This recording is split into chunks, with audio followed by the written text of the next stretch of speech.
খাদ্যমেলার আয়োজন বক্রেশ্বর তাপবিদ্যুৎ উপনগরীর উচ্চ বিদ্যালয়ে। বক্রেশ্বর তাপবিদ্যুৎ উপনগরীর প্রবীর সেনগুপ্ত উচ্চ বিদ্যালয়ে আজ বিদ্যালয়ের উদ্যোগে খাদ্যমেলা অনুষ্ঠিত হলো।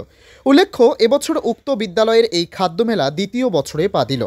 সারাদিনব্যাপী এই খাদ্যমেলাকে কেন্দ্র করে ছাত্রছাত্রীদের উৎসাহ উদ্দীপনা ছিল চোখে পড়ার মতো।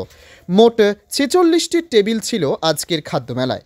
ছাত্রছাত্রীদের পাশাপাশি উপস্থিত ছিল অভিভাবকরাও।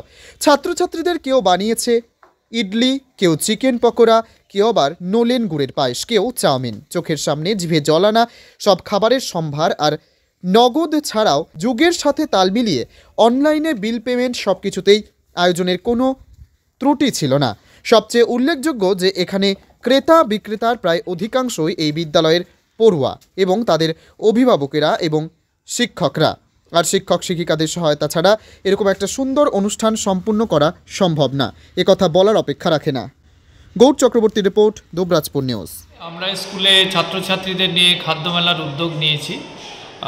গত বছর 26টা টেবিল হয়েছিল, এবছর 46টা টেবিল হয়েছে।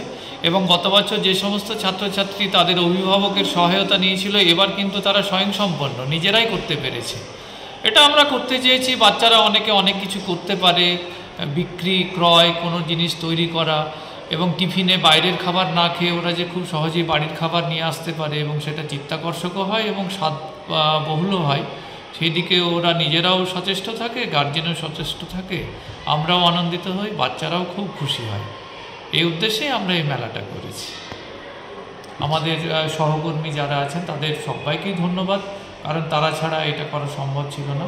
আমাদের প্রকল্পের কর্তৃপক্ষ তথা জেনারেল ম্যানেজার সাহেবকেও আমরা স্কুলের পক্ষ থেকে কৃতজ্ঞতা এবং অভিনন্দন জানাচ্ছি। অভিভাবক যারা সহায়তা করেছেন আজকের দিনটায়, কারো ঠাকমা দিদিমাও এসছেন, তাদের সবাইকে আমরা যথাযথ সম্মান এবং সম্ভাষণ জানাই।